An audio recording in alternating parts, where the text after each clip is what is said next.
Students, आज हम BCom part first subject economic administration और finance and management paper first, जिसमें हमारा इकोनॉमिक एनवायरनमेंट इन इंडिया है, जिसमें आज हमारा टॉपिक है जिसके बारे में हम चर्चा करेंगे, वो है आर्थिक पर्यावरण का अर्थ यानी मीनिंग ऑफ इकोनॉमिक एनवायरनमेंट। सबसे पहले हम अगर इकोनॉमिक एनवायरनमेंट की हम बात करें तो इकोनॉमिक एनवायरनमेंट की जो अवधारणा है वो एक बहुत ही जटिल अवधारणा है। अतः इकोनॉमिक एनवायरनमेंट का अर्थ समझने के लिए हमें दो शब्द यानी कि इकोनॉमिक प्लस एनवायरनमेंट का अर्थ जानना जरूरी है, जो इस प्रकार है। सबसे पहले अगर हम बात करें आर्थिक पर्यावरण क्या है, मीनिंग ऑफ इकोनॉमिक एनवायरनमेंट की अगर हम बात करें तो मनुष्य अपनी आवश्यकता पूर्ति तथा धनोपार्जन के उद्देश्य से करता है और इन सब क्रियाओं को आर्थिक क्रिया कहा जाता है, जिसे मुद्रा के रूप में मापा जा सके। इन आर्थिक क्रियाओं का संबंध मनुष्य की उपभोग, उत्पादन, विनिमय, वितरण तथा राजस्व संबंधी क्रियाओं से हो सकता है। आर्थिक क्रियाओं के अंतर्गत उन सब मानवीय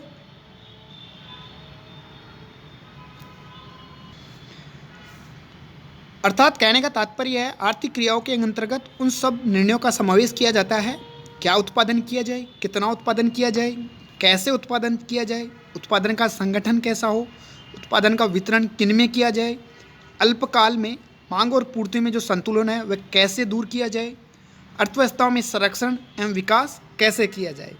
अगर हम व्यापक दृष्टि से आर्थिक क्रियाओं का अभिप्राय निजी तथा सार्वजनिक क्षेत्र की उन सब क्रियाओं से है जो उद्योग, कृषि, व्यापार, बैंकिंग, इंश्योरेंस, ट्रांसपोर्टेशन, कम्युनिकेशन और अंतर्राष्ट्रीय लेन देन और मूल्य स्थायित्व तथा डिस्ट्रीब्यूशन आदि के रूप में धनोपार्जन अथवा समाज में आर्थिक मूल्यों के विकास एवं विधान के लिए संगठित एवं संपादित की जाती है। अब हम बात करेंगे पर्यावरण का अभिप्राय यानी मीनिंग ऑफ एनवायरनमेंट। अगर हम बात करें पर्यावरण से अभिप्राय उन सब घेरे रहने वाली परिस्थितियों, प्रभावों एवं शक्तियों से है जो प्राकृतिक, सामाजिक एवं सांस्कृतिक दशाओं के समूह द्वारा व्यक्तिगत अथवा सामूहिक के जीवन को प्रभावित करती है। अगर हम इसको दूसरे शब्दों में देखें तो आर्थिक पर्यावरण का अभिप्राय उन निकटवर्ती प्राकृतिक दशाओं, सामाजिक एवं सांस्कृतिक परिस्थितियों तथा मानवीकृत शक्तियों से है जो व्यक्ति अथवा समुदाय के आर्थिक जीवन एवं क्रियाकलापों को प्रभावित करती है। अब हम देखते हैं व्हाट इज इकोनॉमिक यानी आर्थिक पर्यावरण क्या है। आर्थिक पर्यावरण से अभिप्राय आर्थिक प्लस पर्यावरण दो शब्दों से मिलकर बना है और इनका अलग अलग विश्लेषण के आधार पर हम ये कह सकते हैं कि आर्थिक अथवा व्यावसायिक पर्यावरण का अभिप्राय अर्थव्यवस्था के चारों ओर व्याप्त उन सब निकटवर्ती परिस्थितियों, प्रभावों एवं शक्तियों से है जो प्राकृतिक, सामाजिक, राजनीतिक, सांस्कृतिक दशाओं के समूह के रूप में समुदाय से धन उपार्जन क्रियाकलापों को प्रभावित करती है अथवा उनको प्रभावित करती है। अगर हम बात करें और संक्षिप्त में दूसरे शब्दों में तो आर्थिक पर्यावरण का अभिप्राय उन सब निकटवर्ती परिस्थितियों एवं शक्तियों से है जो राजनीतिक, सामाजिक, सांस्कृतिक, वैधानिक, प्रौद्योगिक एवं तकनीकी दशाओं के साथ साथ अंतर्राष्ट्रीय शक्तियों के रूप में व्यक्त की धनोपार्जन संबंधी क्रियाओं को प्रभावित करती है अथवा उनसे प्रभावित होती है। अगर हम डेफिनेशन की बात करें तो प्रोफेसर रॉबिन्स के अनुसार हम लेते हैं पर्यावरण उन संस्थाओं अथवा शक्तियों से बनता है जो किसी संगठन के कार्य निष्पादन को प्रभावित करता है, किंतु उस संगठन का उस पर बहुत कम नियंत्रण होता है। अगर हम बात करें प्रोफेसर तिल्मे लॉरेंस के शब्दों में तो पर्यावरण उन शब्द बाह्य घटकों का समावेश करता है जो उपक्रमों के अवसरों एवं जोखिमों को आकर्षित करते हैं। ऐसे कई घटकों में सर्वाधिक महत्वपूर्ण घटक आर्थिक, सामाजिक, प्रौद्योगिक, प्रतिस्पर्धा एवं सरकार है। अब हम बात करते हैं ऑब्जेक्टिव्स ऑफ इकोनॉमिक एनवायरनमेंट यानी आर्थिक पर्यावरण के उद्देश्य की हम बात करें तो इन्हें हम संक्षिप्त रूप में कुछ बिंदुओं में इस प्रकार से विभक्त कर सकते हैं। पहला है अर्थव्यवस्था की परिस्थितियों की जानकारी से ही जानकारियों का पता लगाना, अर्थात जो संसाधन है, भौगोलिक है, परिस्थितियाँ है, सामाजिक संरचना है, आर्थिक दशाएं हैं, इसका हम आसानी से पता लगा सकते हैं। दूसरा है अर्थव्यवस्था का सफल संख्यात्मक अध्ययन कहने का तात्पर्य आर्थिक विकास को गति देने के लिए आर्थिक पर्यावरण का अध्ययन आवश्यक है।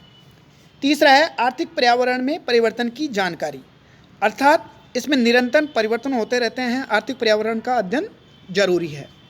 चौथा है बाधाओं की जानकारी, अर्थात आर्थिक क्रियाओं के सफल संचालन तथा आर्थिक विकास में आने वाली पर्यावरणीय बाधाओं की जानकारी के लिए इसका अध्ययन जरूरी है। फिर है हमारा पांचवा नए संसाधनों एवं अवसरों की खोज, अर्थात आर्थिक पर्यावरण का अध्ययन नए संसाधन और अवसरों की खोज के लिए आवश्यक है।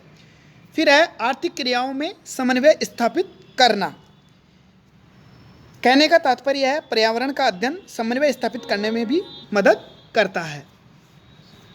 अगला है आर्थिक नीति के लिए आवश्यक, और आठवां है पर्यावरण को आर्थिक विकास के अनुरूप डालने में आवश्यक। इस तरह से आर्थिक पर्यावरण के उद्देश्य को हम संक्षिप्त और सरल भाषा में समझ सकते हैं। अब हम देखेंगे जो क्लासिफिकेशन ऑफ इन्वायरमेंट है, यानी पर्यावरण का जो वर्गीकरण है, वो भी मुख्यतः दो भागों में विभक्त किया गया है।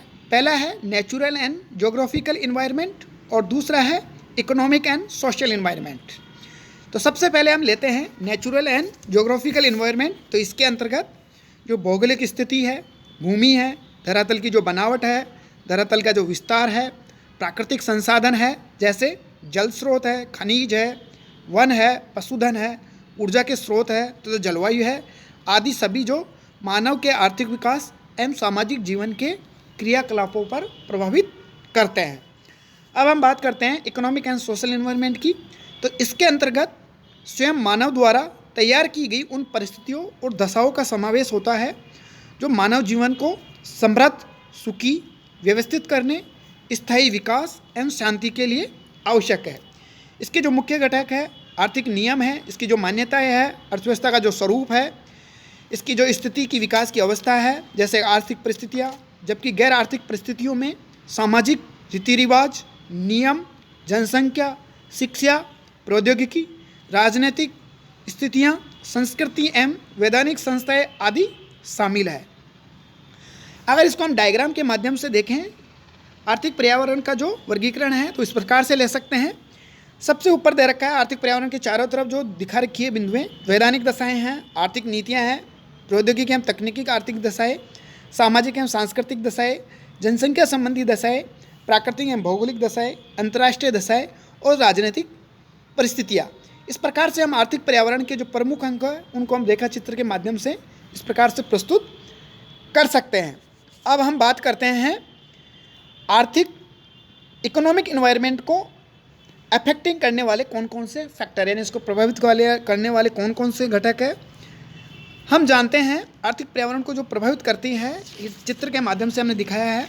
सबसे पहले है प्राकृतिक संसाधन एवं दशाएं, दूसरा है आर्थिक प्रणाली, तीसरा है आर्थिक दशाएं, चौथा है मानवीय संसाधन है मानवीय दशाएं, और पांचवा है सामाजिक एवं सांस्कृतिक दशाएं, छठा बिंदु है राजनीतिक व्यवस्था एवं दशाएं, सातवां है वैधानिक दशाएं, आठवां आर्थिक पॉलिसीज़ जो इकोनॉमिक पॉलिसीज़ होती है, नौवां है money market and capital market की कंडीशंस, इंटरनेशनल कंडीशंस, प्रौद्योगिकी एवं तकनीकी दशाएं, पर्यावरण संरक्षण की जागरूकता और अन्य दशाएं। तो हम देखते हैं देश का जो विकास है इसकी समृद्धि बहुत कुछ आर्थिक पर्यावरण पर निर्भर है। जहाँ एक और अनुकूल आर्थिक पर्यावरण में देश की हम बात करें तो उसके उत्पादन, आय एवं रोजगार में वृद्धि में तीव्र आर्थिक विकास और समृद्धि का मार्ग प्रशस्त करता है। वहीं दूसरी ओर अगर हम प्रतिकूल आर्थिक पर्यावरण अर्थव्यवस्था में जो उत्पादन है, उसके रोजगार है और आय में कमी से आर्थिक निष्क्रियता, गरीबी एवं बेरोजगारी को बढ़ावा देकर अर्थव्यवस्था को गर्त की तरफ धकेल देता है। अतः आर्थिक पर्यावरण को जो प्रभावित करने वाले घटक हैं उनका विश्लेषण हमारे लिए बहुत ज़रूरी है। अब हम जो प्राकृतिक संसाधन और प्राकृतिक दशाएं हैं यानी इसको प्रभावित करने वाले जो घटक दे रखे हैं इन बिंदुओं पर हम कल चर्चा करेंगे, कल की वीडियो में, यानी कि इकोनॉमिक एनवायरनमेंट को प्रभावित करने वाले कौन से घटक है। सिलेबस की दृष्टि से भी यह बिंदु बहुत ही महत्वपूर्ण है। इसमें से ये विद्यार्थी के लिए जानने के हिसाब, नॉलेज के हिसाब से बहुत ही अच्छा टॉपिक है जिसके बारे में हम कल की वीडियो में चर्चा करेंगे। आज के लिए इतना ही। Thank you.